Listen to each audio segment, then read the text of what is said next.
मैं इसी क्षण दोनों पक्षों को साक्षी मानकर तुम्हें वो देता हूं जिस पर तुम अपना अधिकार समझते हो, जो निश्चित रूप से तुम्हें वासुदेव में परिवर्तित कर देगा।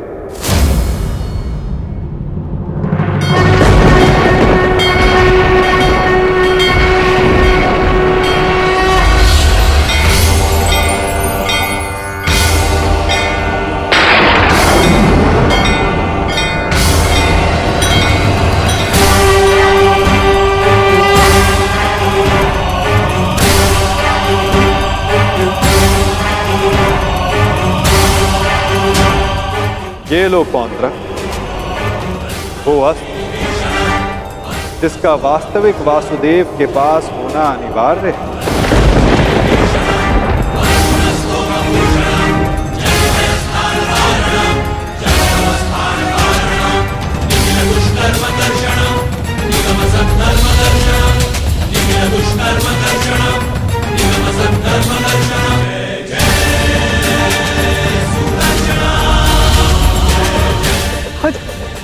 आओ शीघ्र आओ।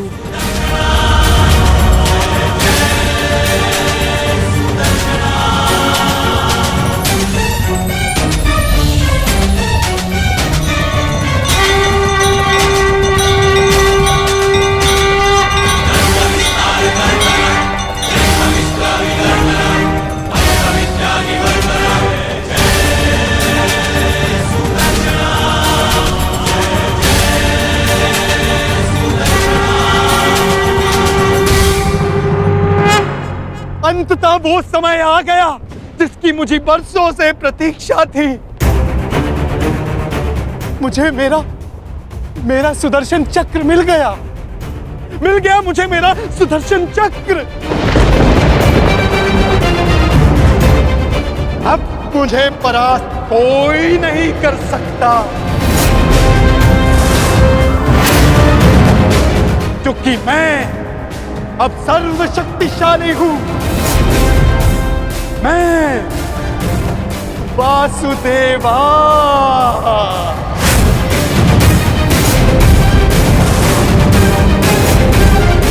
सुदर्शन चक्रधारी पौंड्रक वासुदेव।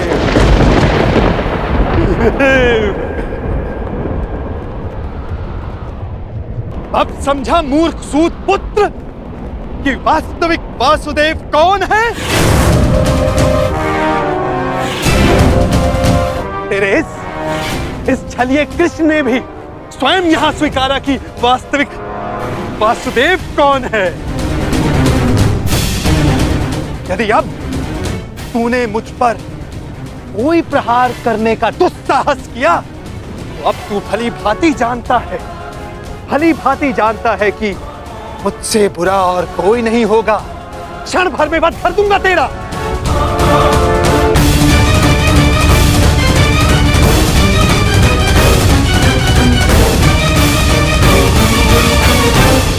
और तुम पांडु पुत्रों, अब तुम देख रहे हो ना कि सुदर्शन चक्र अब किसके हाथों में है? मेरे वास्तविक वासुदेव के हाथों में है ये सुदर्शन चक्र। अब तुम सब मेरी पूजा करो, क्योंकि मैं ही वास्तविक वासुदेव हूं।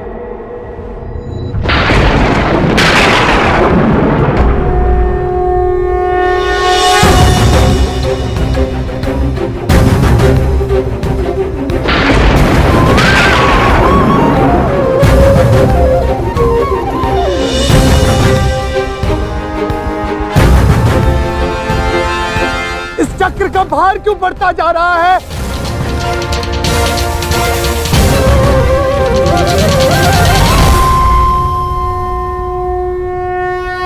दुर्योधन, ये चक्र भारी होता जा रहा है। ये चक्र मुझे कुचल देगा।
ये क्या किया आपने?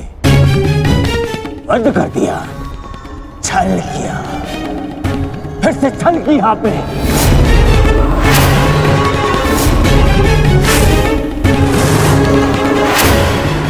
ये उचित नहीं किया आपने वासुदेव, नहीं किया उचित। शांत दुर्योधन।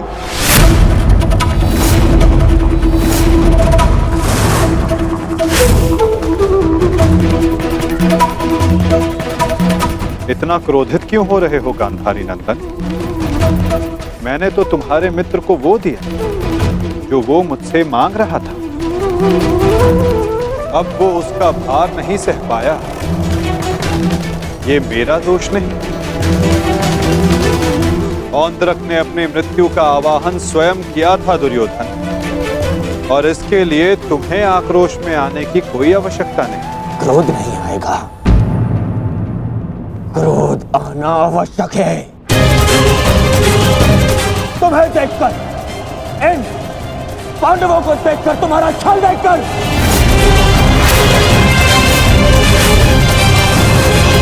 कैसा छल दुर्योधन?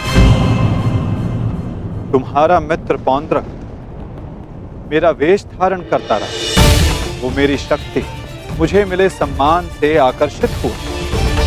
वो मेरे जैसा बनना चाहता था, परंतु वो ये नहीं समझ पाया कि शक्ति और सम्मान किसी का वेश धारण करने से, किसी का रूप धारण करने से नहीं मिलती। शक्ति और सम्मान मिलता है परिश्रम से, कर्मों से। यदि लौह को सुनहरे रंग से पोत दिया जाए तो उससे आभूषण नहीं बनते दुर्योधन। स्वर्ण बनने के लिए कड़ी अग्नि परीक्षा देनी होती है, कसौटी पर खरा उतरना पड़ता है दुर्योधन। और तुम्हारा मित्र सुदर्शन चक्र की कसौटी पर खरा नहीं उतर पाया, और अंततः उसने अपना नाश कर लिया। तुम्हारी हानि पर मुझे खेद है दुर्योधन, परंतु पौंद्रक के अंत पर नहीं, क्योंकि उसके कर्मों का फल ही यही है।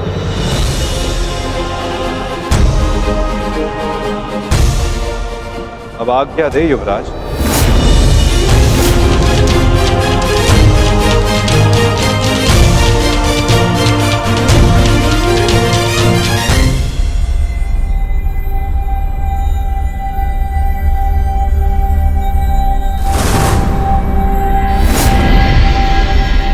कल युद्ध के नियम निर्धारित किए जाएंगे गांधार राज। जब युद्ध क्रीड़ा में नियम निर्धारित किए जा रहे थे तब वहां मैं उपस्थित नहीं था, परंतु इस बार उत्सुक हूं ये जानने के लिए कि इस युद्ध में अपनी विजय के लिए आप क्या नियम बनाएंगे गांधार राज।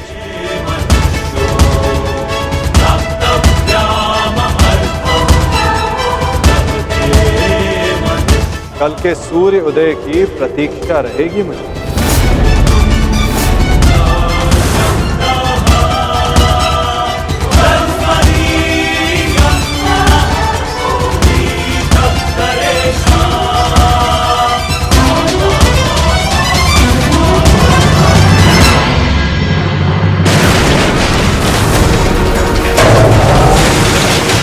क्या हो गया? ये क्या कर रहे हो तुम? हाँ, देखो दुर्योधन, देखो। नहीं दुर्योधन। मैं उस वासुदेव को नहीं छोड़ूंगा।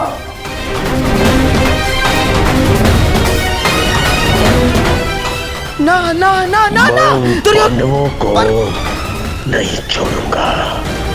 ये क्या कर रहे हो? क्या कर रहे हो तुम दुर्योधन? ईश्वर के लिए शांत हो जाओ।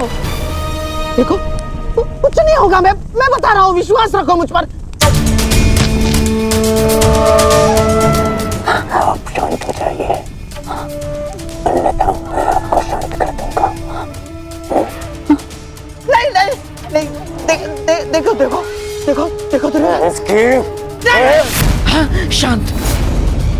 शांत हो जाओ दुर्योधन। देखो तनिक सोचो, पौंड्रक के जाने से हमें कोई हानि नहीं पहुंची है, कोई हानि नहीं पहुंची है दुर्योधन। इस संसार में हर कोई अपना एक प्रयोजन लेकर आता है और पौंड्रक ने भी यही किया। पौंड्रक का केवल एक ही प्रयोजन था कि वो मद्रराज शल्य को भ्रमित कर दे, और पौंड्रक ने अपने जीवन का प्रयोजन सिद्ध कर दिया है दुर्योधन। अब हमारे पास 11 अक्षौहिणी सेना है और पांडवों के पास केवल 7 दुर्योधन, केवल 7। अब ये विलाप का समय नहीं है, उत्सव का समय है, उत्सव का। उत्सव मनाओ। वो तो ठीक है मामाश्री, परंतु मैं उस वासुदेव का कौतुक भुला नहीं पा रहा हूं।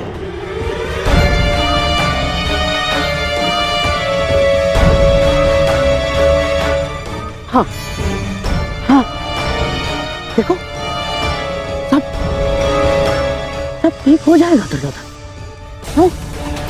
तुम बैठो बैठो बैठो। अब ये सब कुछ छोड़ो ना दुर्योधन। देखो युद्ध में वो कृष्ण छलिया कुछ नहीं कर पाएगा। पूछो क्यों? तो निहत्था है वो। अब इस समय हमारा पक्ष सबल है, हमारा पक्ष, और पासा हमारे हाथ में है दुर्योधन, हमारे हाथ में। कैसा पासा? अब देखो, कल युद्ध के नियम निर्धारित किए जाएंगे। ऐसे नियम बनाऊंगा कि पांडव पक्ष आ जाएगा, और फिर वो छलिया कुछ नहीं कर पाएगा, वो छलिया।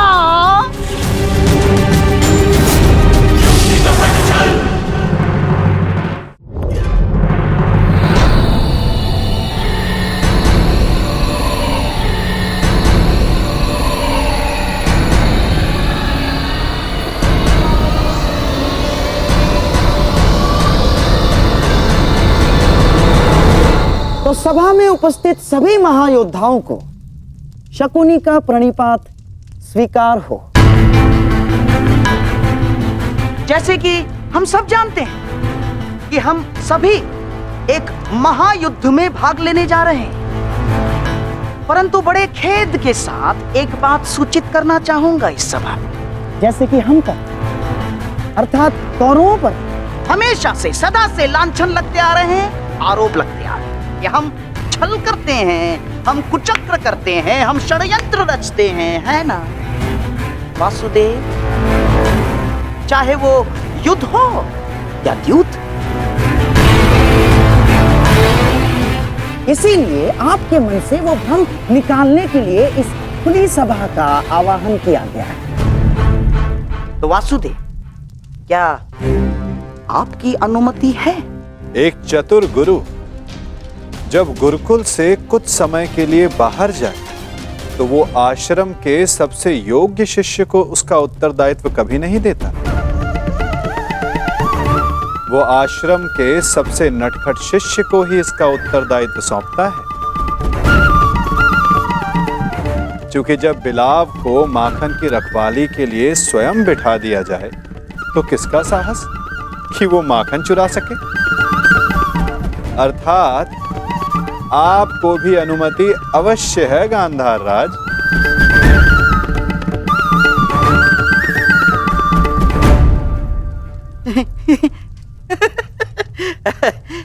वासुदेव, आपका विनोद समझने में मैं असक्षम हूं। मेरे कहने का आशय मात्र केवल इतना है गांधार राज कि मैं आपके वचनों से सहमत हूं। यद्यपि युद्ध सीमा बढ़ाने या सीमा पर अतिक्रमण रोकने के लिए होता है, तो युद्ध के नियम और सीमा निश्चित कर लेना आवश्यक है। क्योंकि यही नियम, यही सीमाएं इस युद्ध को धर्म युद्ध बनाएगी। तो ये बात आप सरल मार्ग से भी बता सकते थे वासुदेव। यदि आपका भाषण समाप्त हो गया तो हम युद्ध के नियमों पर चर्चा करें। वैसे भी हमारे और आपके पक्ष की सेना के अंतर को देखते हुए यह युद्ध केवल औपचारिकता मात्र रह गया है।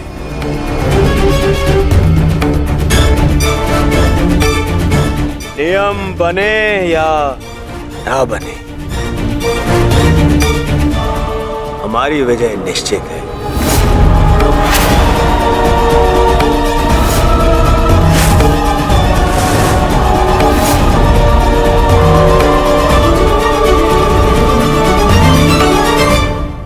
नियम बने या ना बने, हमारी विजय निश्चित है। इस आत्मविश्वास का कोई एक कारण तो बताओ।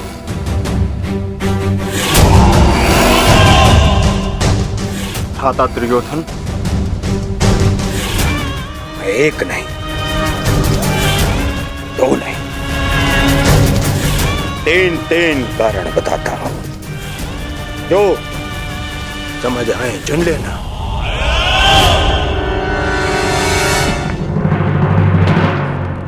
पहला कारण, पितामह भीष्म जिन्हें इच्छा मृत्यु का वरदान है।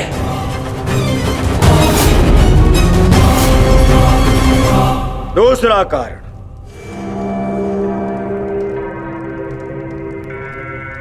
आचार्य द्रोण जिन्होंने तुम पांडवों को शस्त्र संधान की शिक्षा दी है।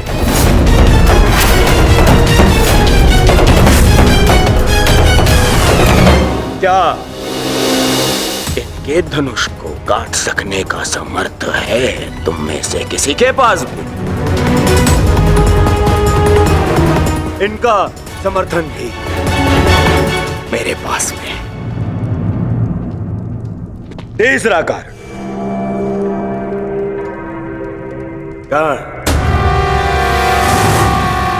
ब्रह्मास्त्र, ब्रह्मांडास्त्र और ब्रह्मशिरास्त्र जैसे अस्त्रों से सज्जित है मेरा मित्र कर्ण, जिसका बाण तुम्हें विजय प्राप्त करने नहीं देगा और जिसका कवच मुझे पराजित नहीं होने देगा।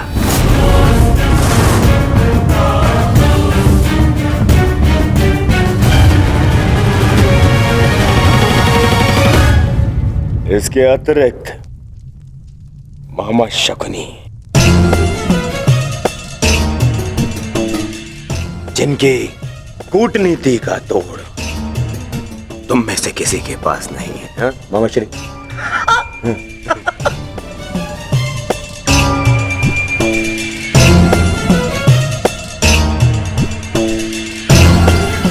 भद्रराज शैल्य, नारायणी सेना, अब अरे ये तो 3 से अधिक कारण हो गए, है ना अर्जुन? जिसके पास इतने सारे कारण हो उसे कौन पराजित कर सकता है?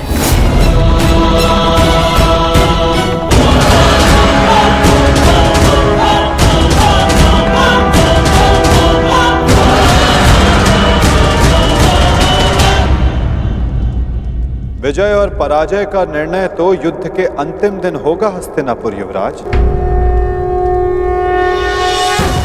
नियम तो केवल युद्ध का मार्गदर्शन करते हैं। अंत में कौन कितनी सीमा में रहता है और किसे सीमा तोड़ने का दंड मिलेगा, ये तो समय ही बताएगा।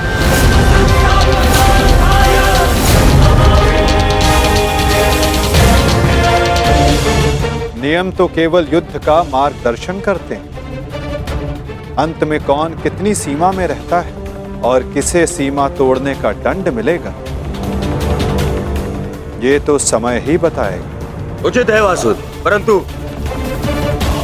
मैंने जो कारण गिनवाए, क्या उसका उत्तर किसी के पास है? अर्जुन, भीम, युधिष्ठिर, किसी के पास उत्तर नहीं है। उत्तर मेरे पास है दुर्योधन।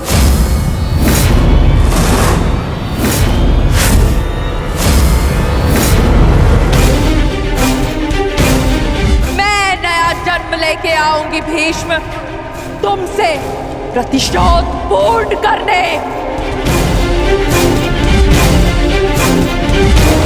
देवी अंबा,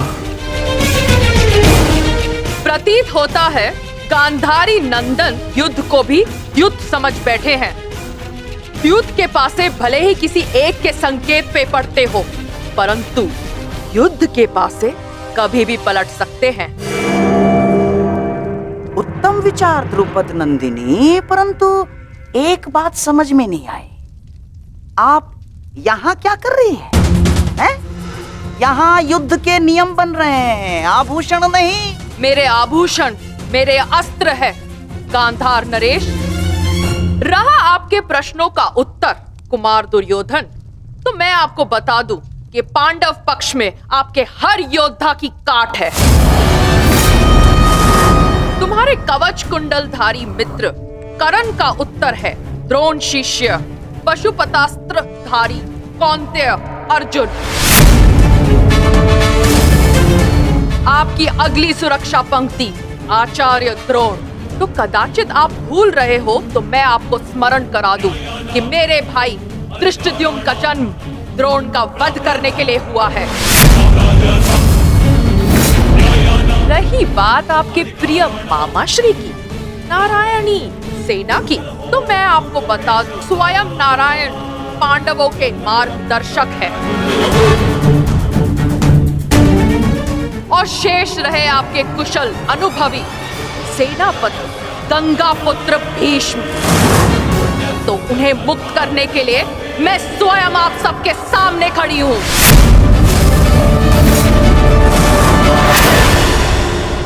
महाबली भीष्म को संसार भीषण से भीषण अपनी प्रतिज्ञा से जानते हैं, तो उन्हें यह प्रतिज्ञा भी निभानी होगी कि वो मेरे सामने शस्त्र नहीं उठाएंगे। तो कौरव दल स्वागत कीजिए पांडव पक्ष के सेनापति वीरांगना शिखंडिनी का। अद्भुत पांचाल कुमारी, अद्भुत। परंतु यह समय युद्ध की ललकार देने का नहीं है। यहाँ हम युद्ध के नियम निर्धारित करने के लिए बैठे हुए हैं, इसीलिए आप अपना स्थान ग्रहण करें। तो अब बिना किसी विलंब के युद्ध के नियम निर्धारित करने के लिए चर्चा की जाए।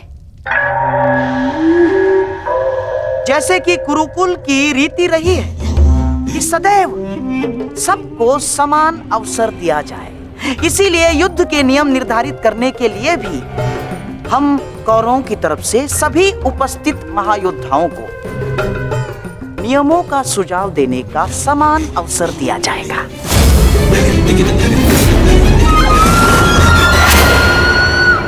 और हाँ, मैं ये जानता हूं कि पांडव पक्ष मामा श्री शकुनी का मुख अधिक समय तक नहीं देख सकते, इसीलिए मैं अपना सुझाव आरंभ में ही दे देता हूं। समस्त आर्यव्रत में युद्ध चाहे जितने भी दिन चले, परंतु आरंभ सूर्योदय से होता है और सूर्यास्त होते ही युद्ध भी थम जाता है। परंतु इस बार नियम में एक छोटा सा परिवर्तन होगा। सूर्यास्त के पश्चात भी युद्ध पर विराम नहीं लगेगा, तब तक जब तक अंधकार इतना सघन न हो जाए कि योद्धाओं को मशाल के प्रकाश में भी कुछ दिखाई न दे।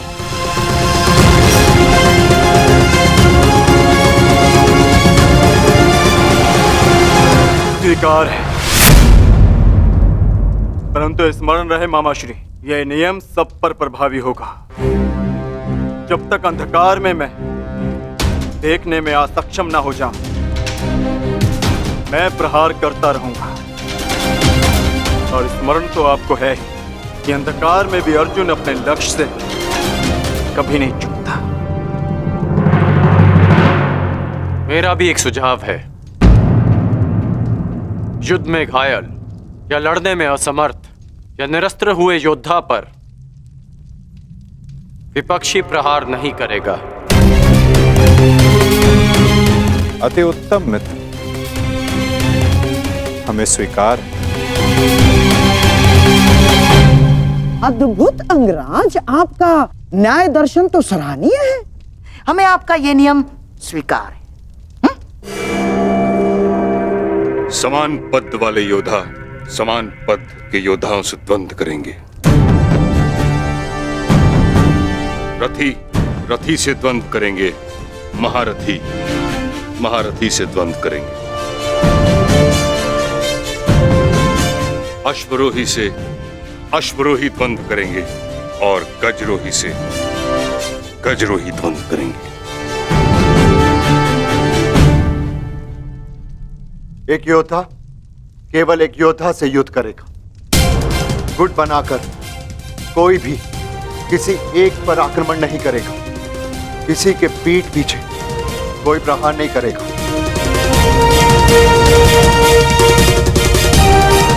यदि विपक्षी ने पहले छल किया तो क्या प्रतिपक्षी को उसका उत्तर देने का अधिकार है? वो योद्धा की सोच पर निर्भर करता है विकोदर। एक महत्वपूर्ण नियम, इस युद्ध में वही योद्धा एक दूसरे का सामना कर सकता है जिसके पास समान रूप से अस्त्र, शस्त्र और शक्ति होगी। दुर्बल पर प्रहार करना निषेध होगा। और इस युद्ध में गदाधारी गदा युद्ध के नियम से और धनुर्धर धनुर्शस्त्र के युद्ध से युद्ध करेंगे। और सबसे महत्वपूर्ण नियम, इस युद्ध में किसी भी प्रकार का छल, कुचक या षड्यंत्र नहीं होगा।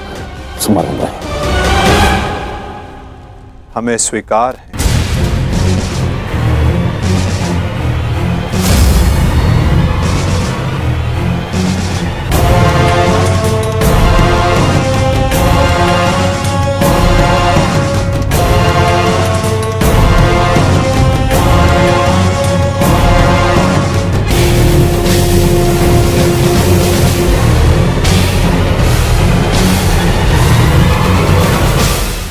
युद्ध के सारे नियम निर्धारित हो चुके हैं, परंतु अभी भी पांडव पक्ष से मुझे एक छोटी सी समस्या है।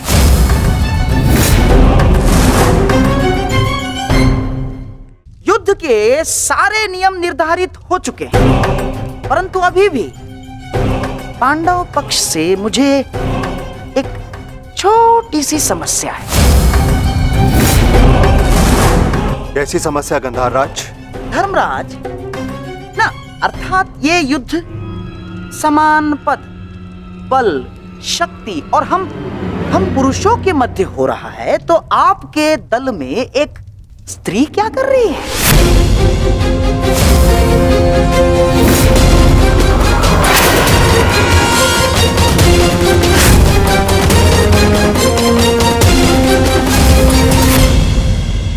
ना, पुरुषों के युद्ध में एक स्त्री का भाग लेना युद्ध के नियमों के विपरीत है धर्मराज। ये नियम आप जैसे द्रुत पुरुषों ने बनाए हैं, जो स्त्री को तुच्छ मानते हैं, केवल वस्तु मानते हैं। शिव शिव शिव शिव शिव शिव शिव शिव, ये क्या कह रही हैं आप? ये नियम तो स्वयं महादेव ने बनाए हैं। महादेव, आपको स्मरण है ना, जब देवी पार्वती ने असुरों का नाश करने के लिए माता काली का रूप धारण किया था, तो स्वयं महादेव ने भी उन्हें रोकने के लिए अपने बल का प्रयोग नहीं किया ना, अपितु वो स्वयं माता काली के समक्ष नतमस्तक हो गए। जब स्वयं ईश्वर इस नियम का पालन कर सकते हैं, तो हम तो केवल साधारण मनुष्य हैं। कोई भी पुरुष योद्धा एक स्त्री पर आक्रमण नहीं करेगा। यही युद्ध के आधारभूत नियमों में से एक है। और यदि ऐसे में यानी एक स्त्री को पांडव दल का सेनापति पद दिया जाता है, तो कौरव, बेचारे कौरव तो बिना युद्ध लड़े ही हार जाएंगे। क्या ये अधर्म नहीं है? बताइए। अपने सेनापति के प्राण बचाने के लिए और कोई मार्ग नहीं सूझा आप लोगों को? योद्धा सिर्फ योद्धा होता है, स्त्री या पुरुष नहीं। स्मरण है माँ पार्वती, जिन्होंने काली का रूप धारण करके कितने असुरों का वध किया था। हम असुर नहीं है, हम साधारण मनुष्य हैं, मनुष्य, सभ्य मनुष्य। और सभ्य मनुष्य नियमों का पालन करता है। आप सेनापति पद छोड़ दे, यही धर्म है, क्यों धर्मराज?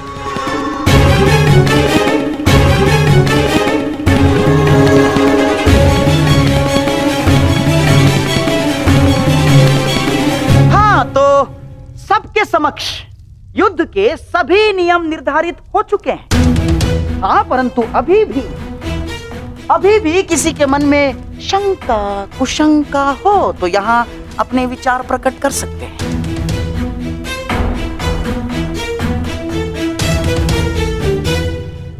नहीं गांधार राज,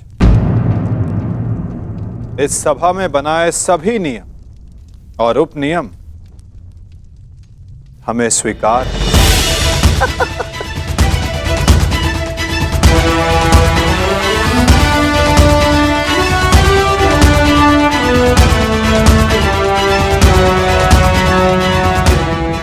प्रणिपात। प्रणिपात।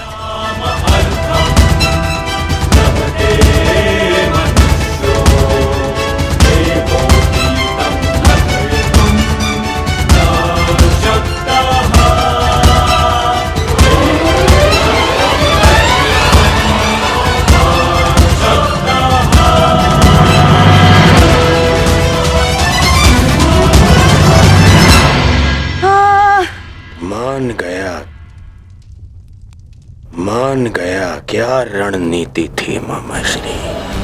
आपकी रणनीति को मैं मान गया मामाश्री। आपकी रणनीति का उत्तर तो आज कृष्ण के पास भी नहीं था। पूरी युद्ध की व्यूहरचना ही बदल दी आपने साधु। साधु!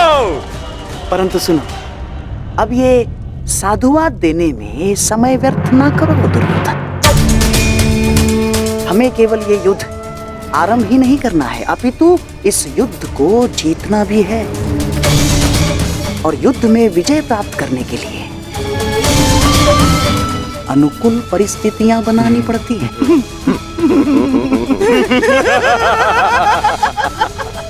बहुत चतुर बन रहे थे ये पांडव, बहुत चतुर। परंतु अब इन्हें ज्ञात हो गया होगा कि इनकी हार निश्चित है। हमने जो चाहा वही हुआ है दुर्योधन।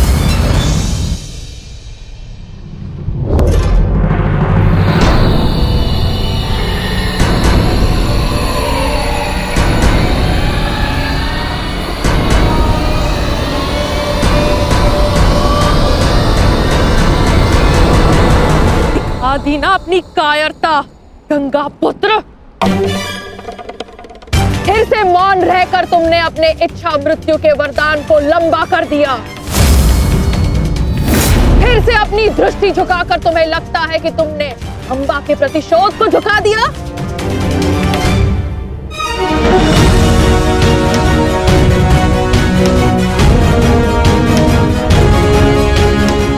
आज सिद्ध कर दिया तुमने कि जब अपने प्राणों का प्रश्न आएगा तो गंगा का बेटा भी अधर्म का मार्ग चुन सकता है। ये आशा तो माँ गंगा को भी आपसे ना होगी। ना मैंने नियम बनाए हैं, ना मैं कायर हूं और ना ही अधर्म के मार्ग पर। मैंने तुम्हें वचन दिया था अम्बा देवी कि जिस समय मेरे जीवन का कोई उद्देश्य शेष नहीं रहेगा, मैं तुम्हें वो शक्ति प्रदान करूंगा कि तुम मेरे इस जीवन का अंत कर सको। अब वो समय आ गया है। तुम्हें कदाचित विश्वास न हो, परंतु मुझे आशा है कि कुरुक्षेत्र में तुम मुझे मेरे भार से मुक्ति दिला दो वरदान से मुक्ति जो मेरे लिए श्राप बन गया है, उस मौन से मुक्ति जो पाप बन गया है भीष्म। मेरे अंदर कोई आशाएं शेष नहीं। यदि शेष है तो केवल इस युद्ध का शाप। आपको इतना व्यथित देखकर बड़ी शांति मिली गंगा पुत्र। दाचित, आपको अब अनुभव हो गया है कि कैसा प्रतीत होता है जब मनुष्य के जीवन में कोई आशा, कोई उत्साह न रहे। स्मरण है भीष्म, यही मेरे जीवन के साथ किया आपने। एक वचन के लिए मेरा पूरा जीवन भस्म कर दिया। परंतु एक बात स्मरण रखना, इतनी सरलता से मैं अपने शत्रु को मुक्त नहीं होने दूंगी। मेरी प्रतीक्षा करोगे तुम गंगा पुत्र कि मैं कब तुम्हें मुक्त करूं। हर पल एक जन्म के समान होगा और प्रतीक्षा का आरंभ होता है अब।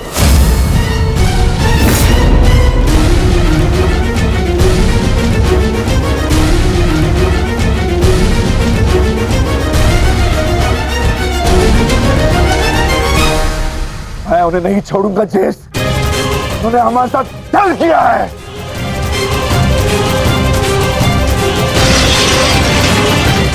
दादा भीम, शांत हो जाइए। ठहरो भीम, ये मेरा आदेश है।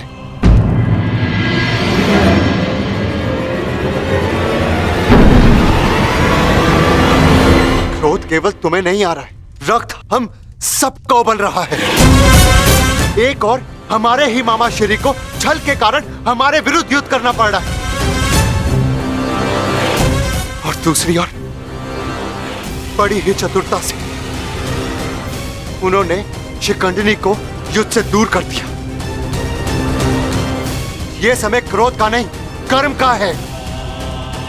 इस समय कौरव सेना के पास 11 क्षणी सेना है और हमारे पास केवल 7। इस समय हमें हमारी शक्ति को एकत्रित करना होगा।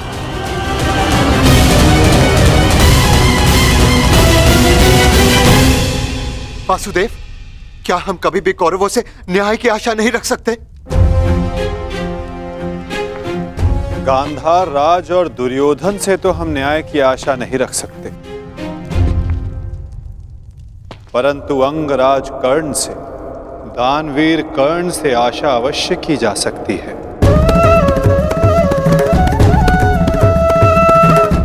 कि वो युद्ध में न्याय का पालन करेंगे, अपने वचन दान का मान रखेंगे।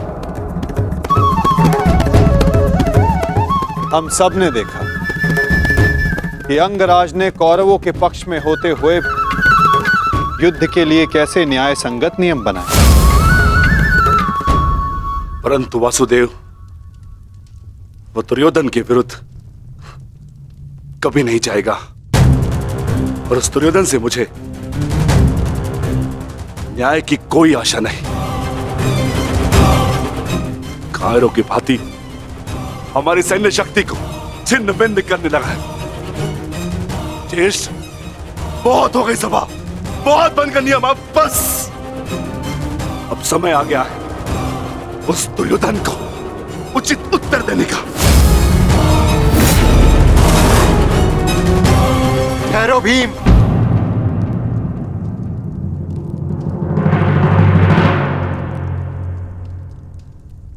युद्ध का समय अभी नहीं हुआ है अनुज।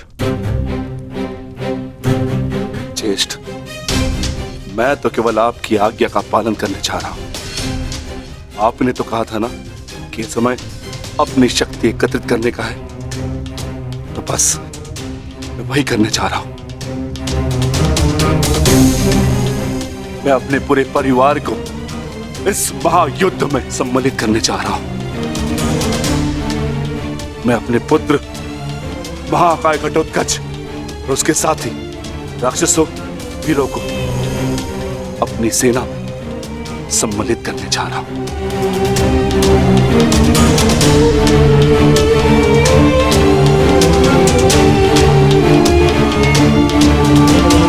तुम उचित कह रहे हो अनुज।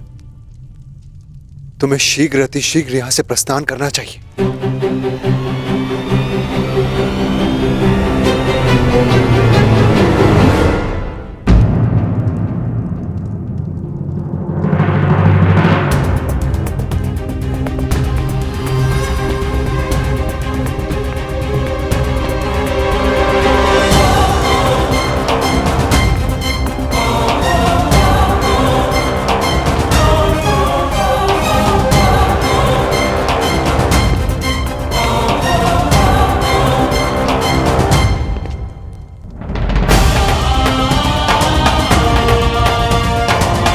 मुझे आज्ञा दीजिए ज्येष्ठ, मैं प्रस्थान कर रहा हूं।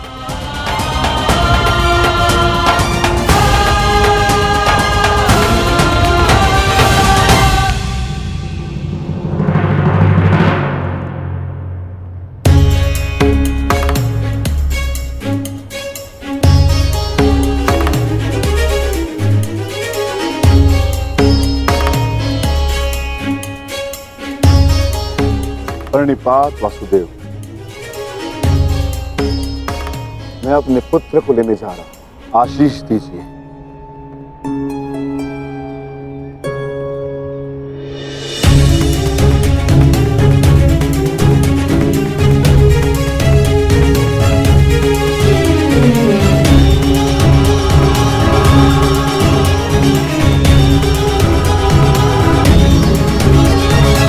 क्या हुआ माता? आप अचानक बाहर क्यों आ गए? और आप इतने विचलित क्यों? मैं विचलित नहीं हूं पार्थ, बस तनिक अशांत हूं। अशांत? मैं समझा नहीं माता। युद्ध होता ही ऐसा है पार्थ, जो मन को अशांत कर दे।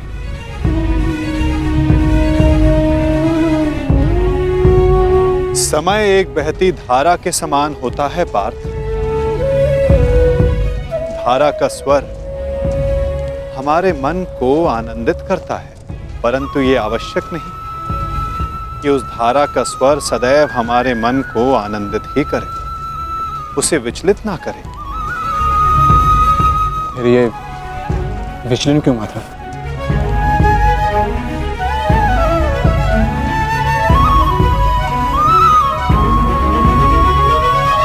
अन्न,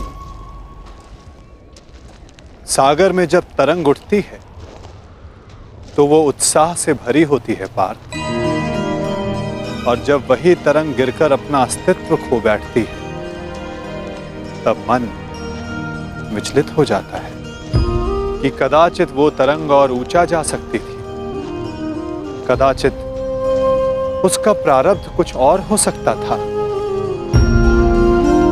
परंतु तरंग का प्रारब्ध ही उठना और गिर जाना है माता, है ना? तो फिर इसमें अशांत और विचलित होने की क्या बात है? तुमने सही कहा पार्थ, मुझे विचलित नहीं होना चाहिए, परंतु तुम बताओ कि तुम्हारा मन इतना अशांत क्यों है, इतना विचलित क्यों है? ऐसा कौन सा भाव है जो तुम्हें कष्ट दे रहा है? बोलो पार्थ। दानवीर कर्ण से आशा अवश्य की जा सकती है कि वो युद्ध में नियमों का पालन अवश्य करेंगे।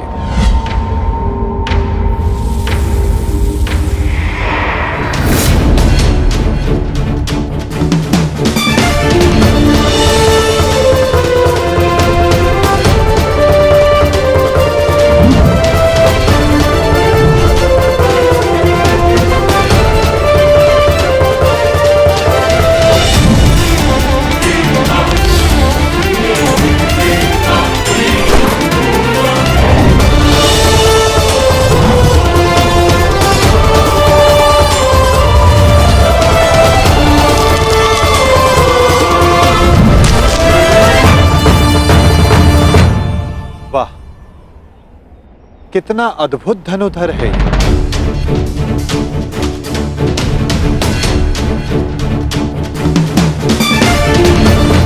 वासुदेव आप? प्रणिपात। ये मेरा सौभाग्य है कि मैं आपसे टकराया।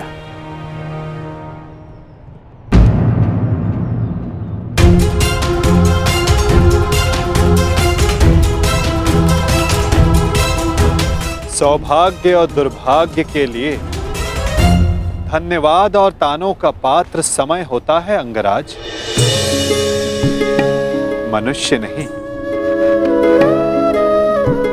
उचित परिस्थिति में उचित समय पर उचित मनुष्य से मिल जाना सौभाग्य होता है और अनुचित परिस्थिति में उचित मनुष्य से मिलना दुर्भाग्य होता है कर्ण।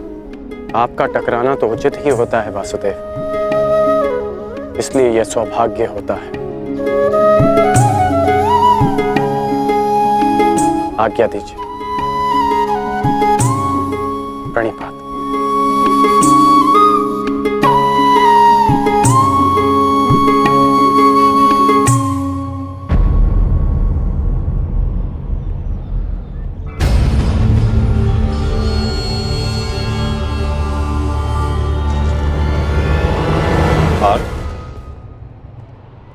इसके शब्दों की भांति इसके बाण भी कितने अमोघ हैं ना। शब्दों का तो ज्ञात नहीं, परंतु लक्ष्य भेद करने के लिए मेरे बाण कर्ण से अधिक शक्तिशाली और तीव्र हैं माधव। और ये बात आप भली भांति जानते हैं। आज किसी के शब्दों में धार दिखाई दे रही है पार्थ।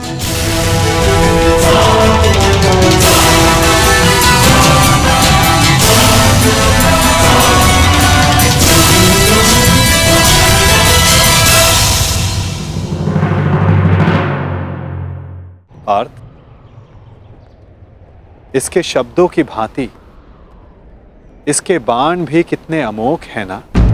शब्दों का तो ज्ञात नहीं, परंतु लक्ष्य भेद करने के लिए मेरे बाण कर्ण से अधिक शक्तिशाली और तीव्र हैं माधव। और ये बात आप भली भांति जानते हैं। आज किसी के शब्दों में धार दिखाई दे रही है पार्थ।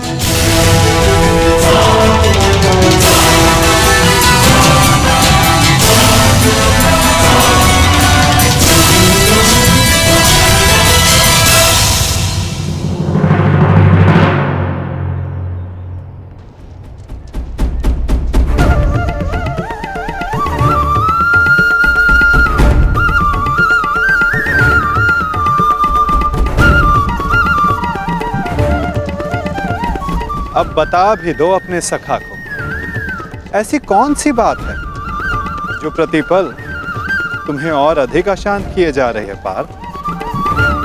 आप तो ऐसे कह रहे हैं माधव, जैसे कि आप तो कुछ जानते ही नहीं। कैसे जानूंगा, मैं कोई अंतर्यामी थोड़ी ना हूं। वाह माधव, जो संसार में कोई नहीं देख सकता उसे आप देख लेते हैं। जो सबके समक्ष है उससे अनजान होने का अभिनय करते हैं।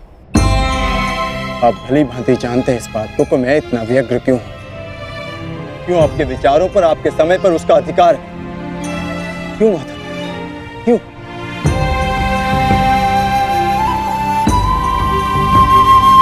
प्रशंसा उसकी की जाती है पार्थ जो प्रशंसा के योग्य होता है। महत्व उसे दिया जाता है जो महान होता है। और समय उसे दिया जाता है जो स्वयं समय को परिवर्तित करने की शक्ति रखता हो। और मैं क्या, कर्ण की कुशलता और लगन को देखकर उस पर कोई भी मोहित हो सकता है। ऐसा कोई नहीं जो कर्ण की कुशलता को अनदेखा कर सके। केवल उनके जो उसके प्रति ईर्ष्या रखते हैं। बस बस माधव, रुक जाइए।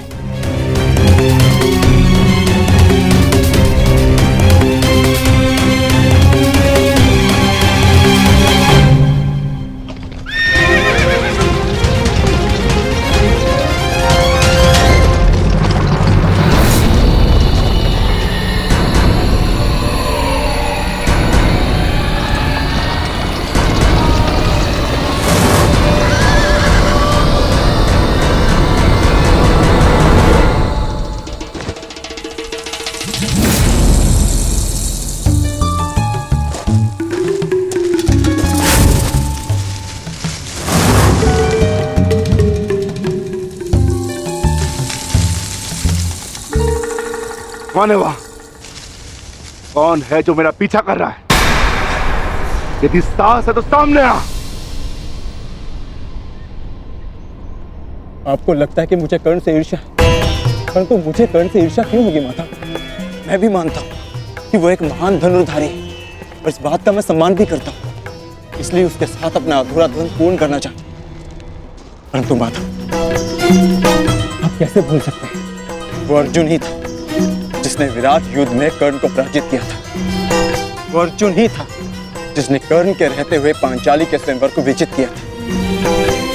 मैं स्वीकार करता हूं कि कर्ण एक महान योद्धा है, धनुर्धारी, परंतु मुझे आज तक उसमें कोई अद्भुत बात नहीं दिखी। परंतु आज एक विचित्र बात का भान अवश्य हुआ है कि आपके हृदय में अर्जुन से अधिक कर्ण बसता है।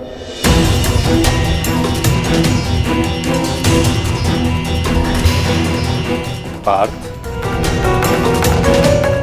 विराट युद्धगाह में तुमने नहीं, सूर्यास्त ने उसे परास्त किया था।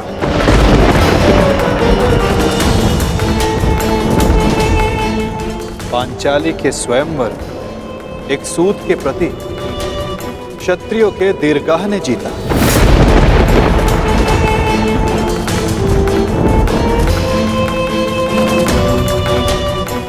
और रही बात मेरे मन में सम्मान की, तो पार्थ, मेरे मन में, मेरे हृदय में जितना सम्मान तुम्हारा है, उतना ही सम्मान अंगराज कर्ण का है। पार्थ,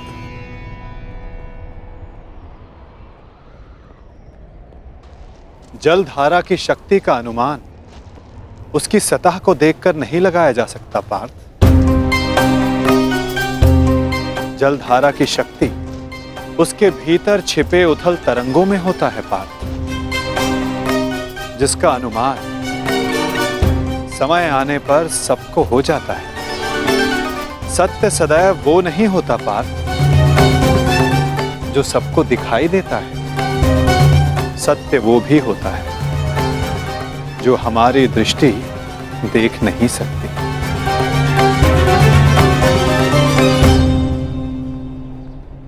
और बहुत शीघ्र तुम्हें उसका अनुमान भी हो जाएगा।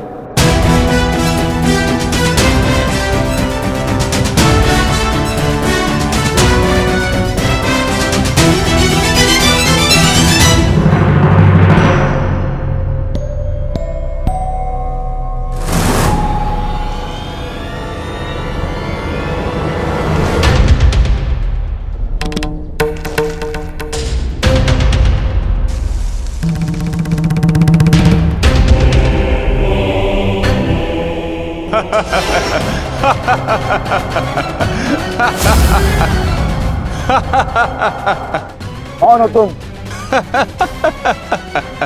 तुम्हें अनुमान भी है? किस पर हंस रहे हो?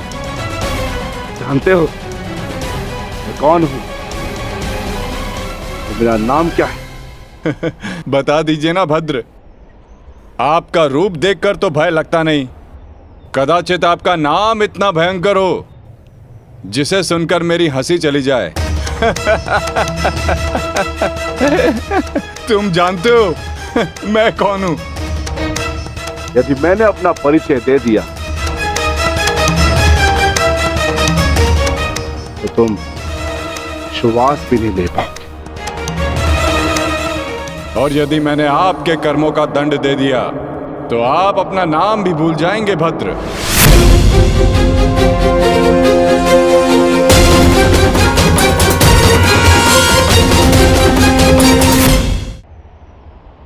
और यदि मैंने आपके कर्मों का दंड दे दिया तो आप अपना नाम भी भूल जाएंगे भद्र।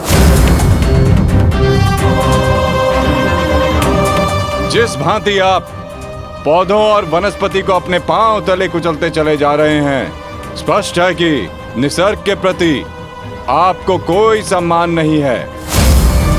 वन से ऐसा व्यवहार केवल दो ही जंतु कर सकते हैं, एक जो मूर्ख हो और दूसरा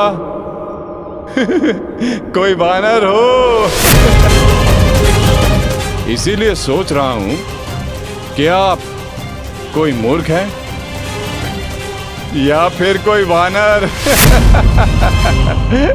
मूर्ख, तुम्हें तुम्हारी मृत्यु क्या खींच लाई।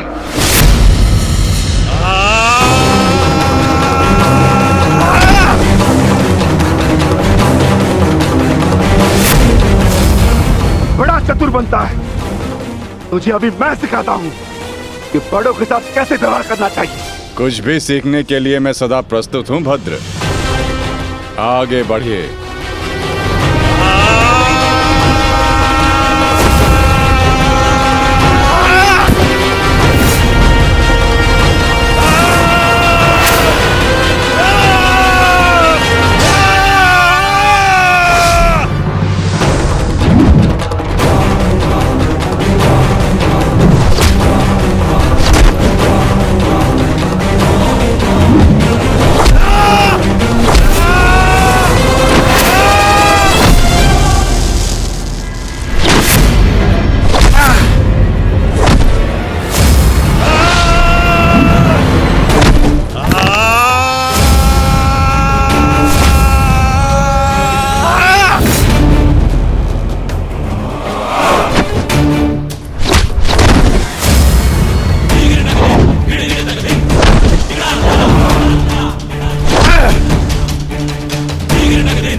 तुम साधारण मनुष्य नहीं हो सकते।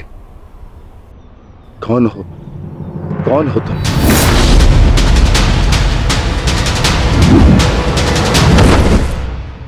कहा था ना, अपना परिचय देना भूल जाओगे। अब सुनो मेरा परिचय। मैं हूं बर्बरीक, घटोत्कच पुत्र बर्बरीक।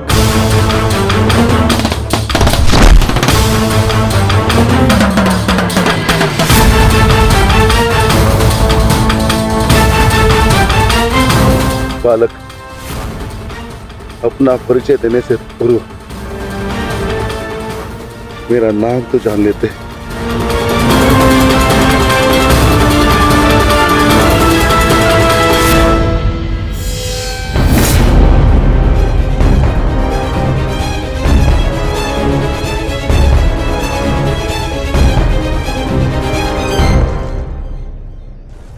क्षमा चाहता हूं माता, परंतु एक बात जानना चाहता हूं।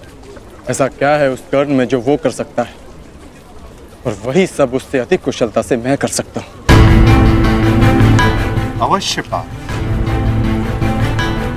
अवश्य तुम कर सकते हो, परंतु कर सकने में और कर लेने में बड़ा अंतर होता है पार्थ। अर्थात?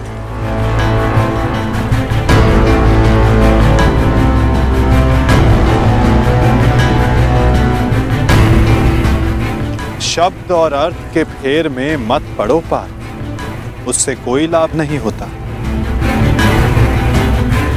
नहीं माता, लाभ है। बहुत गुणगान सुन लिया कर्ण का। आज तक मैंने आपकी हर बात आंख मूंद कर मानी है, परंतु आज मुझे साक्ष्य चाहिए,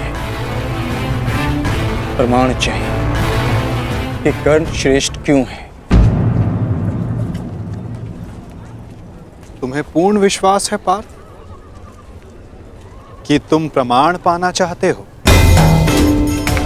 हाँ माता। ठीक है अर्जुन, मैं तुम्हें सिद्ध करके दिखाता हूं। कदाचित उसके पश्चात तुम्हें विश्वास हो जाए। यदि फिर भी विश्वास ना हुआ तो?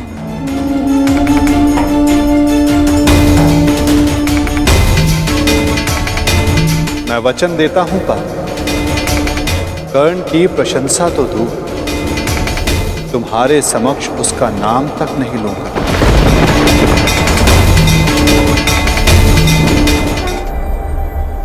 कदाचित उसके पश्चात तुम्हें विश्वास हो जाए। यदि फिर भी विश्वास ना हुआ तो मैं वचन देता हूं पार्थ, कर्ण की प्रशंसा तो दूर, तुम्हारे समक्ष उसका नाम तक नहीं लूंगा। मैं परीक्षा के लिए तैयार हूं।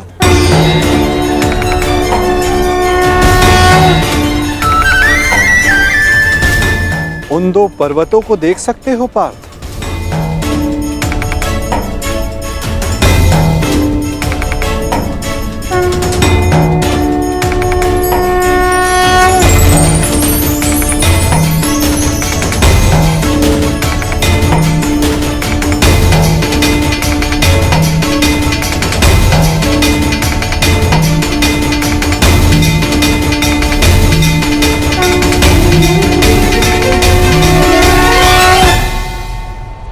स्वर्ण पर्वत?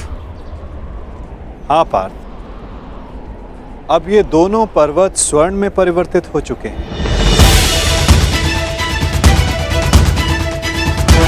अति सुंदर। स्वर्ण वो वस्तु होती है पार्थ जिसे हर कोई अर्जित करना चाहता है। और अब मैं ये कहता हूं कि इन दोनों स्वर्ण पर्वतों पर तुम्हारा अधिकार है।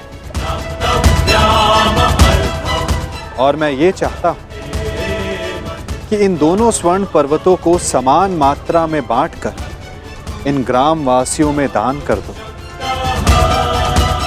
परंतु पार्थ, एक बात का स्मरण रखना, इन पर्वतों का सारा स्वर्ण दान करना होगा। स्वीकार है तुम्हें?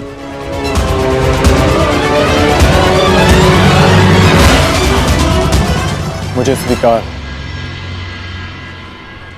आज्ञा दीजिए मां। ग्रामवासियों,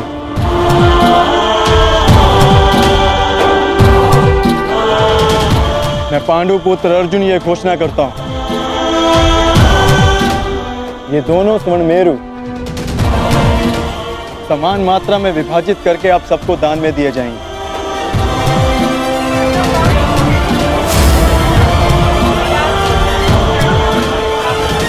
इसलिए आप एक पंक्ति में खड़े हो जाएं और अपना अपना भाग लेकर आगे जाएं। और विश्वास रखिए, सबको समान मात्रा में स्वर्ण मिलेगा। पांडु पुत्र अर्जुन के, पांडु पुत्र अर्जुन के, पांडु पुत्र अर्जुन के, पांडु पुत्र अर्जुन के।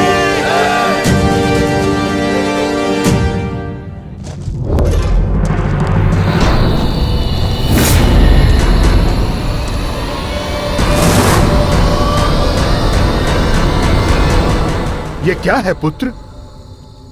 अब कौन सी समस्या उठा लाए अपने कंधे पर? हाँ बार्बरिक, कौन है ये? और इनकी ये दशा किसने की? चिंता ना करो माता, ये केवल मूर्छित ही हुए हैं। परंतु कैसे? बस ये मुझे चुनौती देने की भूल कर बैठे। मुख से तो ये मूर्ख नहीं लगते, पर कार्य मूर्खों वाला कर बैठे।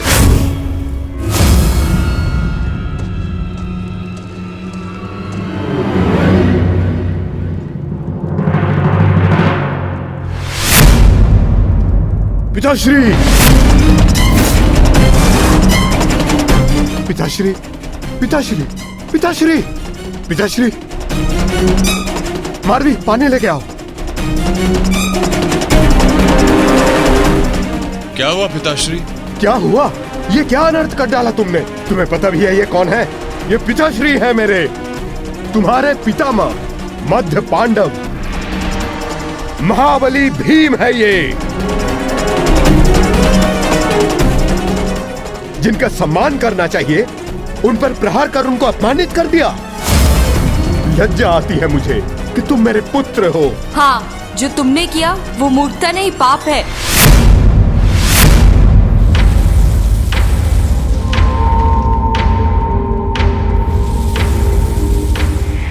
रुको,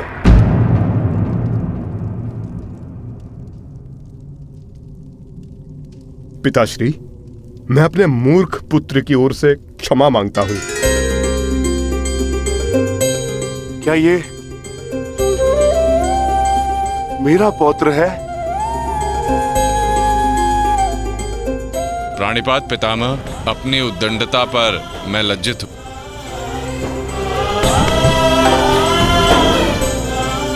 और मैं गर्वित हूं कि तुम मेरे पौत्र हो।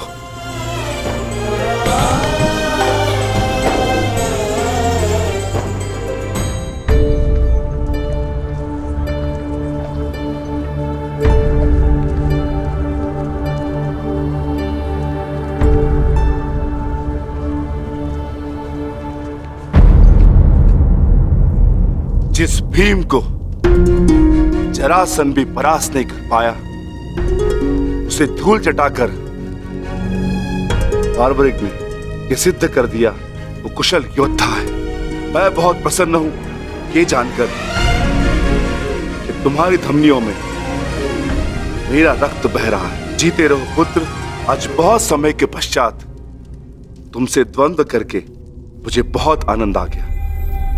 परंतु पिताश्री, आपके यहां आने का प्रयोजन क्या था? प्रयोजन है पुत्र, और वो प्रयोजन तुम्हें और बार्बरिक को सिद्ध करना होगा। आदेश दीजिए पिताश्री।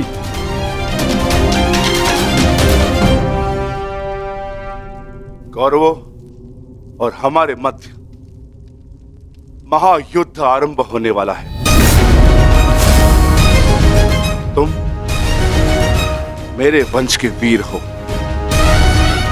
हमारे पक्ष को शक्तिशाली बनाने के लिए मुझे इस महायुद्ध में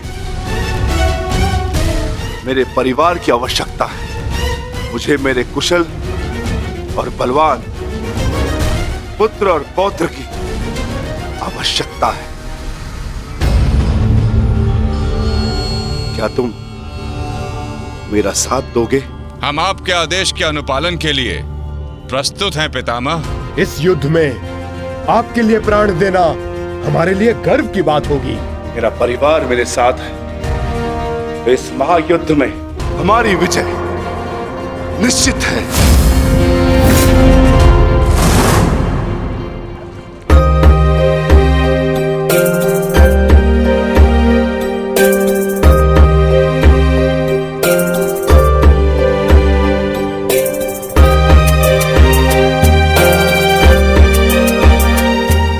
ये लोग तो पहले भी अपने भाग का स्वर्ण ले चुके हैं।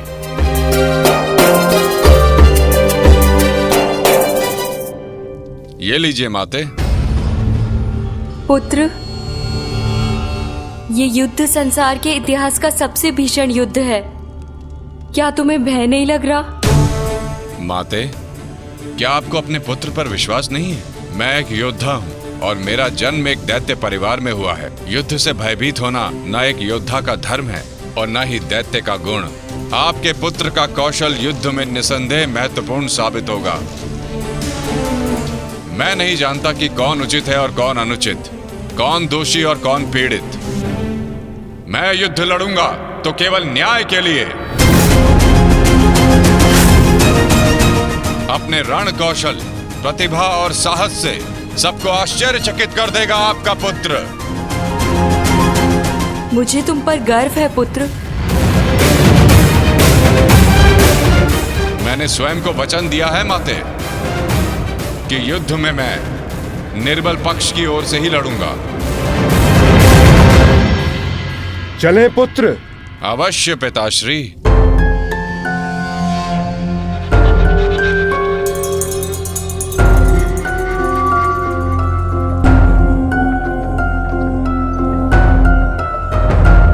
रुक जाइए, थोड़ा विश्राम करते हैं। कुछ समय पश्चात पुनः प्रारंभ करेंगे।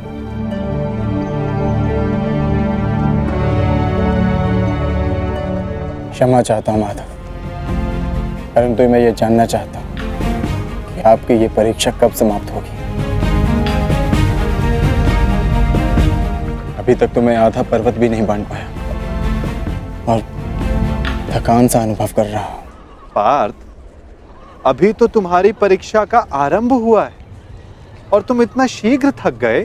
थक तो मैं गया ही हूँ माता,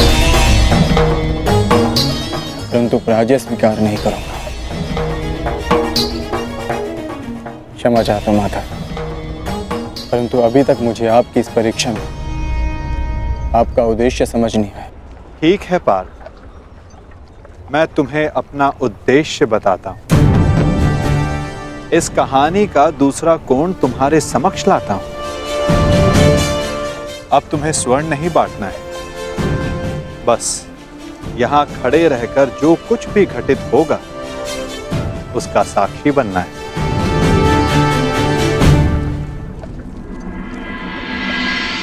दिव्य दृष्टि से बाण शक्ति से जीते ये सारा रण, शांत चित्त धरे आत्मबल भरे जीते हर बाधा गण। सूर्य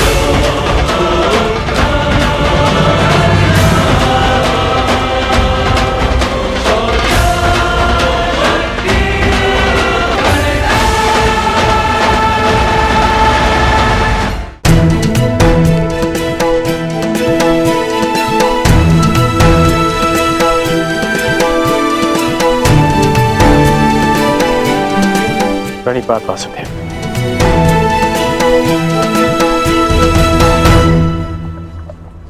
आदेश कीजिए कि कैसे आपने मुझे स्मरण किया। मित्र, एक महत्वपूर्ण कार्य के लिए तुम्हारी सहायता चाहिए मुझे।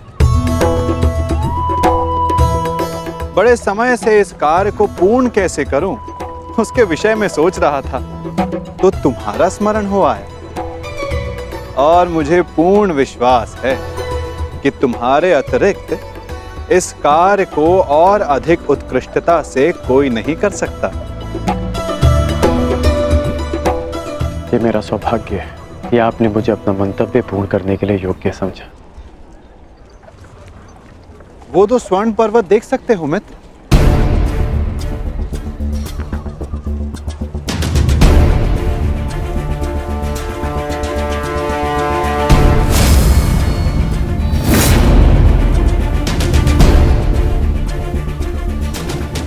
अब इन स्वर्ण पर्वतों पर तुम्हारा अधिकार है, और मैं चाहता हूं कि इन स्वर्ण पर्वतों को तुम समान मात्रा में बांटकर इन ग्राम वासियों में दान कर दो। परंतु एक बात का स्मरण रखना मित्र, इन दोनों स्वर्ण पर्वतों का सारा स्वर्ण दान करना होगा। जो आदेश वासुदेव।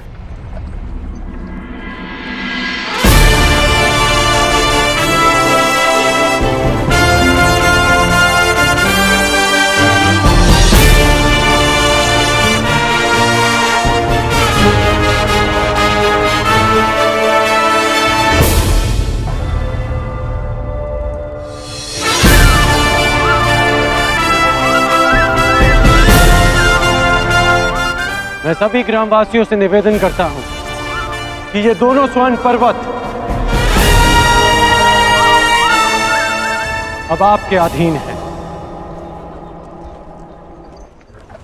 आप सब जाकर इस सारे स्वर्ण को आपस में समान भाग में बांट लें।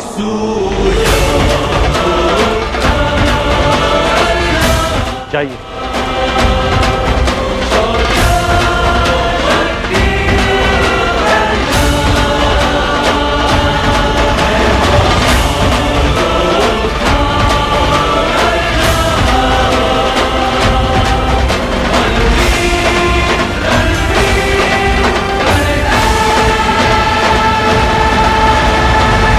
प्रणिपात।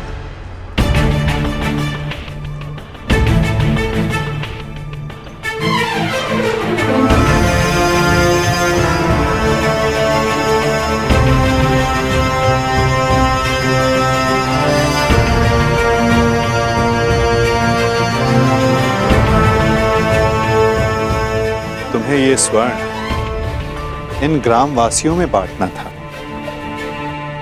परंतु तुम भी इन ग्राम वासियों की भांति ही स्वर्ण के प्रति आकर्षित हुए। कदाचित तुम स्वर्ण को ऐश्वर्य और सम्मान प्राप्त करने की वस्तु समझते हो। तुमने अपने अनुमान से इस स्वर्ण को इन लोगों में दान किया, परंतु तुम्हें इसका ज्ञात नहीं था कि किसको कितनी आवश्यकता है। और कर्ण के मन में इस स्वर्ण को लेकर कोई आकर्षण, कोई लालच नहीं था पार्थ। और ये सब ग्रामवासियों में दान करके वो वापस लौट गया। पार्थ, जिस पर दान करने का उत्तरदायित्व हो, उसके मन में वस्तु के प्रति लोभ नहीं होना चाहिए।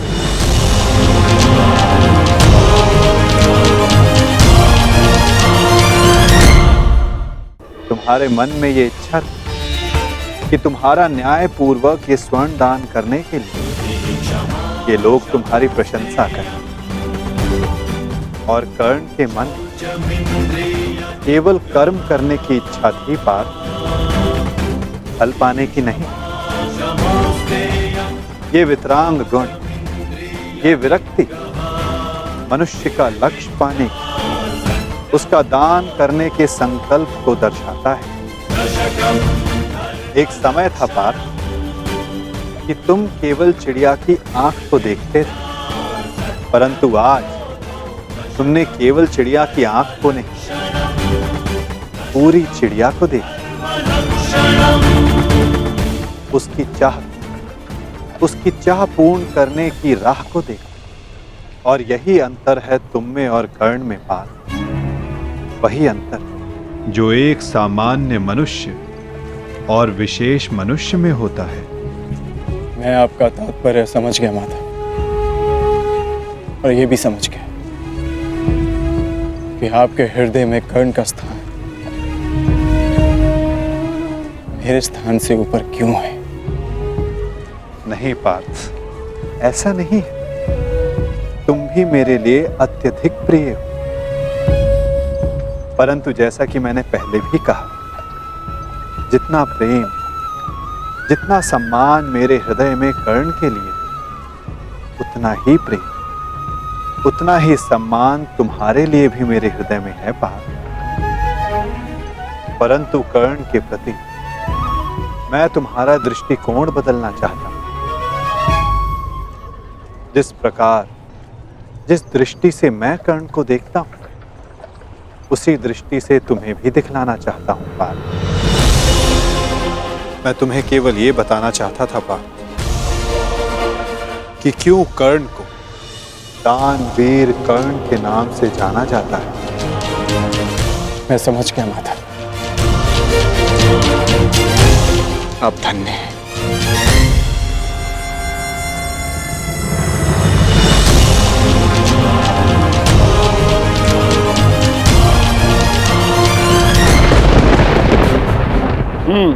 बड़ा दानवीर है ये कर्ण वासुदेव।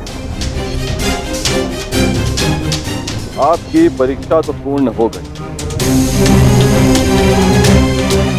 अब मेरी बारी। अब मैं बताऊंगा कि दानवीर होने के नाम पर कितना बड़ा ढोंग कर रहा है ये कर्ण।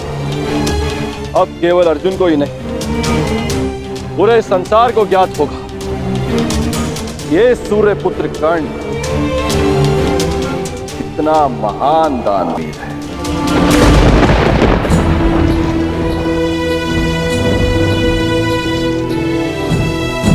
मित्र, तुम्हारी परीक्षा अभी पूर्ण नहीं हुई है। तुम्हारी इस दानवीरता की सबसे विकट परीक्षा अभी शेष है मित्र। और उस परीक्षा में सफल होने के लिए तुम्हें बहुत बड़ा मूल्य चुकाना होगा। तुम्हारी उस परीक्षा के समक्ष मेरी ये परीक्षा मानो बालकों का खेल सिद्ध होगी मित्र। सावधान रहना। आप जानते नहीं कि आज मैं कितना प्रसन्न हूं कि आपको मेरी चिंता है, कि मैं आपके मन में बसता हूं। अब मुझे और कुछ नहीं चाहिए। अब यदि मैं अपने प्राणों को भी दान में दे दूं, तब भी सदा मैं धनी रहूंगा।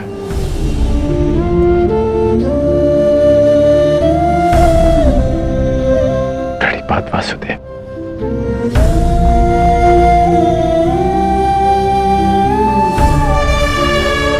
सूर्य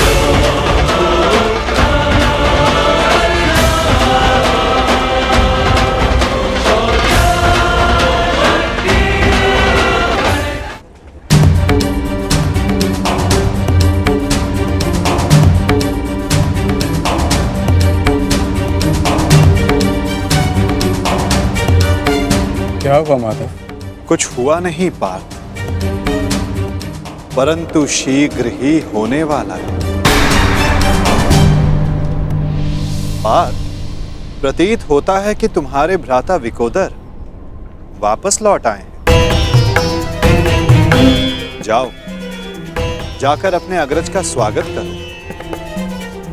जाओ पार्थ। आप नहीं आएंगे माधव? तुम जाओ पार्थ,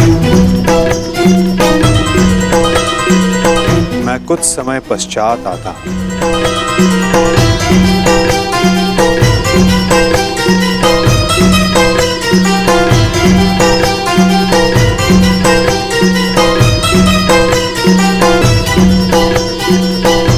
मुझे क्षमा कर देना वीर बर्बरीक। बस करो नकुल, मुझे कुछ नहीं हुआ है। कुछ नहीं हुआ? राधा भीम, आप अपनी दशा देख रहे हैं? किसने किया ये सब? बस एक बार उसका नाम बता दीजिए, जीवित नहीं छोड़ूंगा उसे। मैंने।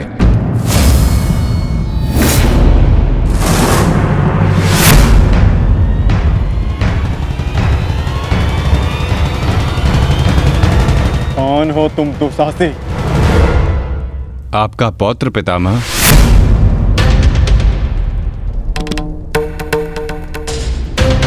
घटोत्कच पुत्र बर्बरीक हूं मैं।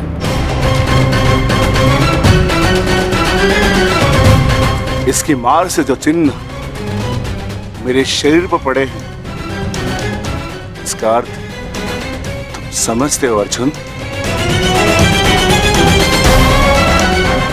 इसका अर्थ है कौरवों पर हमारी विजय तो निश्चित है अनुज।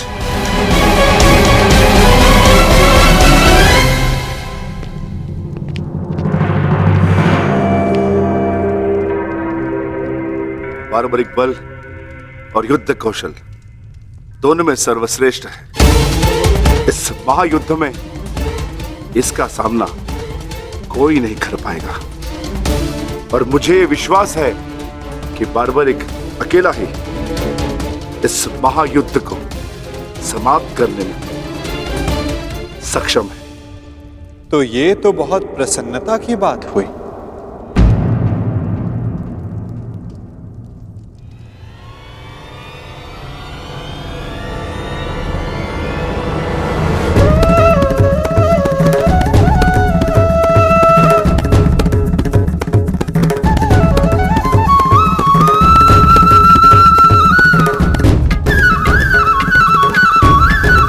वासुदेव,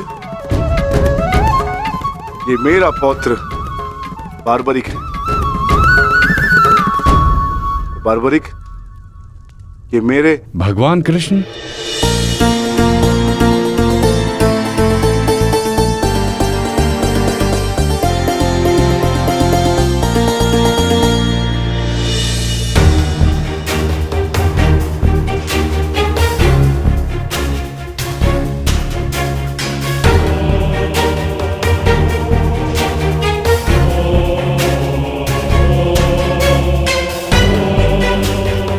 बचपन से आपकी कथाएं सुनकर ही बड़ा हुआ हूं प्रभु। आप मेरे स्वप्न में आते थे। मैंने देखा कि आप ही मेरे मुक्ति मार्गदर्शक हैं।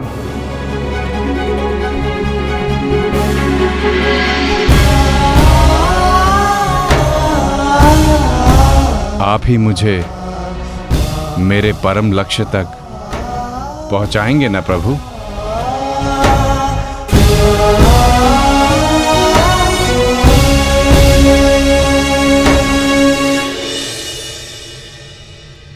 तो तुम्हें लगता है बर्बरीक कि तुम स्वयं ही अकेले इस युद्ध को समाप्त कर सकते हो? आप आदेश दें तो। और ऐसा करने के लिए तुम्हें कितना समय चाहिए बर्बरीक? आप सब बताएं कि आपके अनुमान से कितना समय लगना चाहिए? जो भीम ने बताया उसके अनुसार 1 माह। 1 पखवाड़े में भी हो सकता है। 2 दिन। नहीं, केवल एक दिन।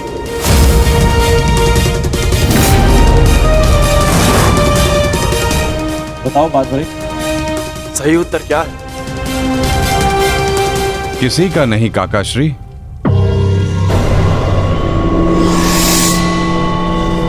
तो बताओ बर्बरी,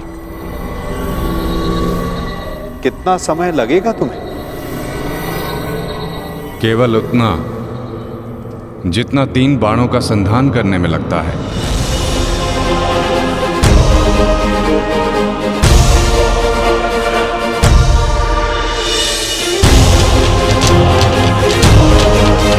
इन 3 बाणों की सहायता से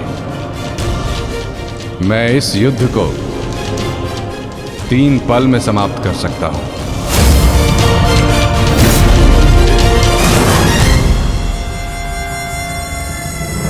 चाहे जितने भी शत्रु मेरे समक्ष हों, इन 3 बाणों से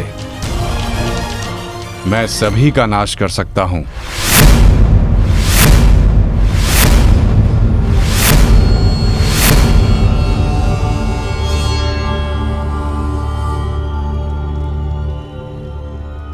मैं केवल कथनी पर विश्वास नहीं करता बर्बरी, मुझे करनी का प्रमाण चाहिए। दे सकते हो? तुम राधे नहीं कुंती पुत्र हो, स्वयं सूर्य नारायण के अंश हो तुमका। जब तुम्हारा जन्म हुआ मैं अविवाहित थी पुत्र, क्या करती मैं, मुझे तुम्हें त्यागना पड़ा। क्रोध, अशांति, पीड़ा ध्यान केंद्र में सबसे बड़ी बाधा है। अपने क्रोध को, अपनी अशांति को, अपनी पीड़ा को शस्त्र बनाकर इसका उपयोग करो। कौन? उपयोग करो।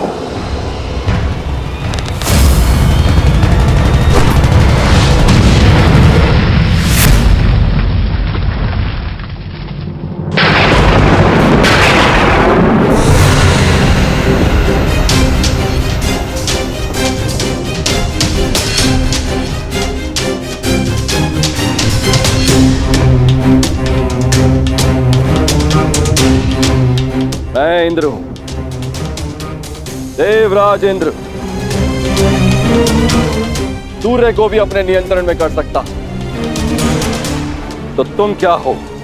जितना भी अभ्यास करना है कर लो। धनुष से बाण चला लो। हाल के बिना योद्धा को मरना ही होता है।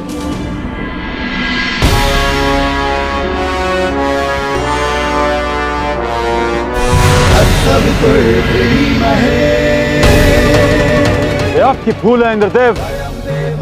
यदि आप अपने पुत्र का प्रहार बन सकते हैं तो मैं भी अपने पुत्र की ढाल बन सकता हूं। मेरे मार्ग में बाधा मत बनिए सूर्यदेव। जितना प्रयास करना है कर लीजिए, परंतु इस दानवीर कर्ण को कोई नहीं बचा सकता। आप करना क्या चाहते हैं इंद्रदेव? वही जो मैं सदा से करता आया हूं, अपने शत्रु की दुर्बलता से लाभ उठाना।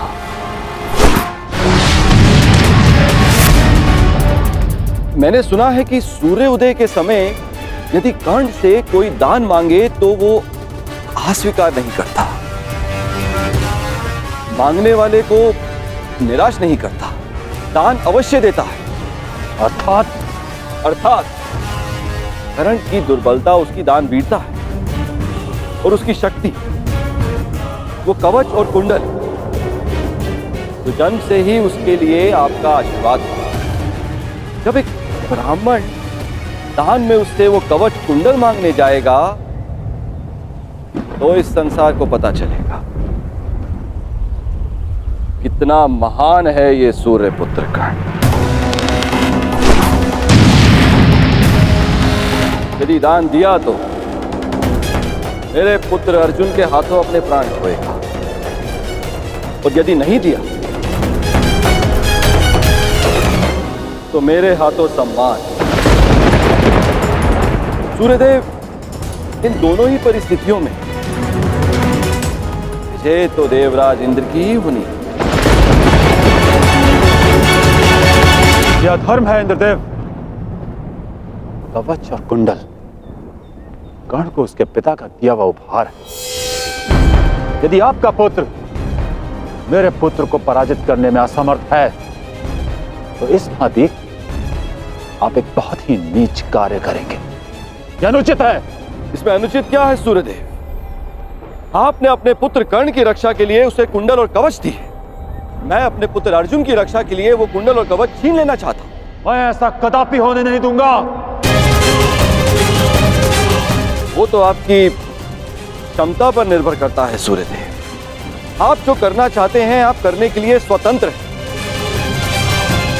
परंतु कल या तो आपका मान रहेगा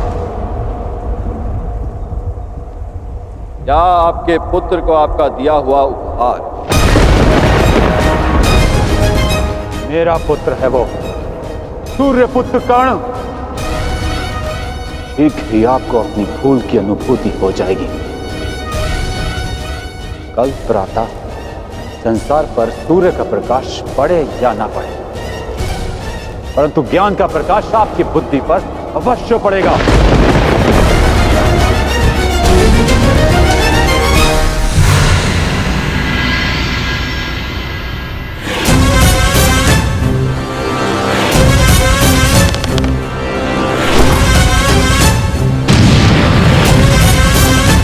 किसी कर्ण ने कहा था यह युद्ध एक यज्ञ है और यज्ञ को सफल बनाने के लिए त्याग और दान करना होता है। सूर्यदेव, तुम्हारे इस पुत्र कर्ण को अपने प्राणों का बलिदान देना होगा।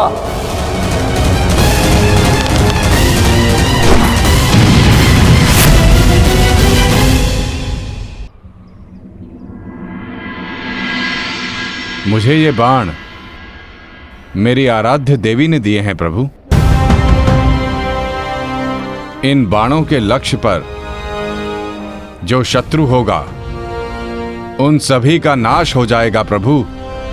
परंतु इतने भीषण युद्ध में तुम अपने शत्रुओं को पहचानोगे कैसे बारबरीक? सभी शत्रुओं पर लक्ष्य साधना इतना सरल कार्य नहीं। यदि तुमने अपने इन बाणों का संधान किया तो तुम्हारे मित्र भी मारे जा सकते हैं, और वो निरपराध भी जो इस युद्ध में भाग नहीं ले रहे। इसलिए मुझे ये 3 बाण दिए गए हैं प्रभु। मेरे पहले बाण में भरी लाल भस्म मेरे सभी मित्रों और सहयोगियों को चिन्हित करेगी। मेरा दूसरा बाण उन सभी को चिन्हित करेगा जो इस युद्ध में भाग नहीं ले रहे या निष्पक्ष हैं।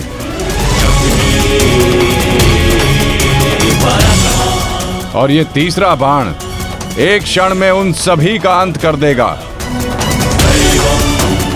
जिन्हें मैंने चिन्हित नहीं किया, अर्थात मेरे शत्रुओं का नाश। असंभव। मैं नहीं स्वीकारता। प्रत्यक्ष को प्रमाण की आवश्यकता नहीं है माधव।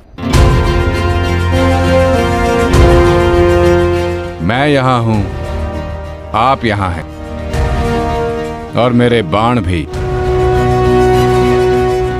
आप चाहें तो मेरा परीक्षण यहीं ले सकते हैं।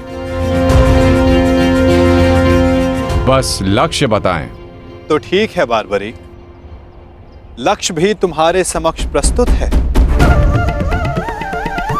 इस वृक्ष को देख रहे हो? इस वृक्ष के सभी सूखे पत्तों को अपना लक्ष्य बनाओ। परंतु स्मरण रखना बारबरीक, इस वृक्ष का कोई भी हरा पत्ता या कोई भी अध सूखे पत्ते का लक्ष्य भेदन नहीं होना चाहिए। स्वीकार है? आदेश का पालन होगा।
सभी अनचिन्हित पत्रों का लक्ष्य भेद हो।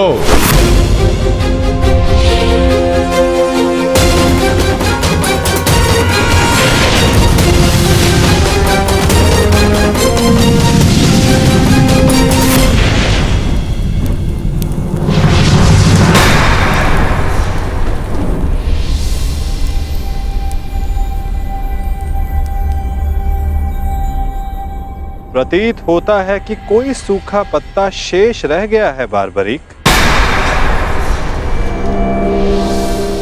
तुम असफल हुए। न मैं असफल हुआ हूं और ना मेरा तीर कोई लक्ष्य छोड़ेगा।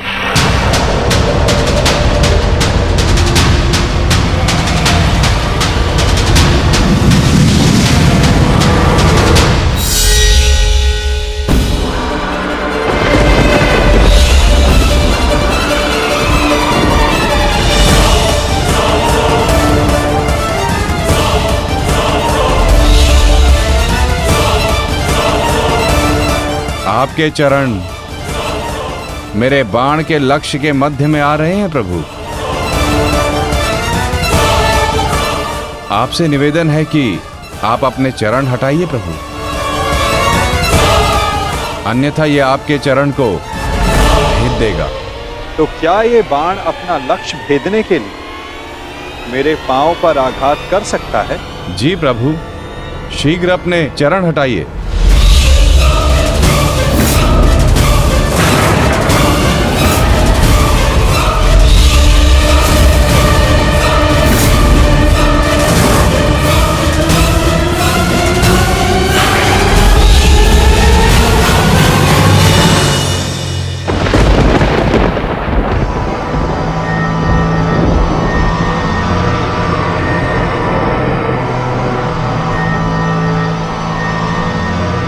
ये क्या किया वासुदेव?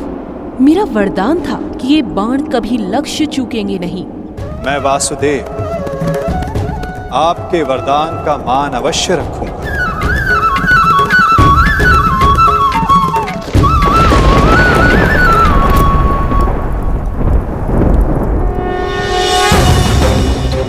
देवी, आपका ये बाण मेरा चरण भेद नहीं पाया, परंतु अब से मेरे शरीर का ये भाग सबसे दुर्बल होगा।